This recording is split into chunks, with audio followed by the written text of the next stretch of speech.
Samahan niyo po ako magkuha tayo ng ubod ng bori. Para tayo panggulay, kaya ito na ang gugulayin po natin. Samahan niyo po ako ngayon.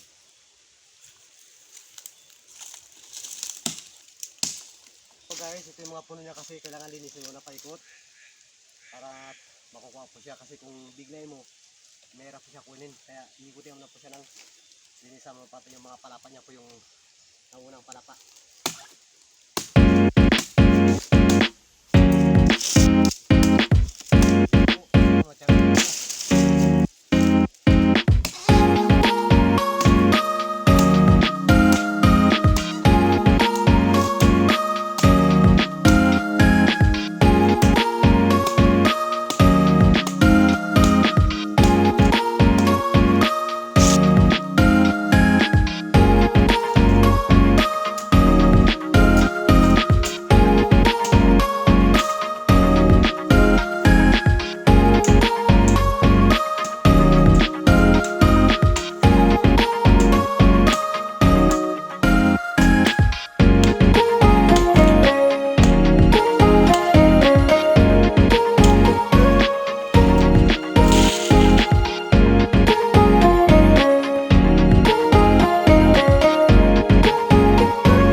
Kasi nga mainit, kaya yung madali na lang po ang ginawa namin.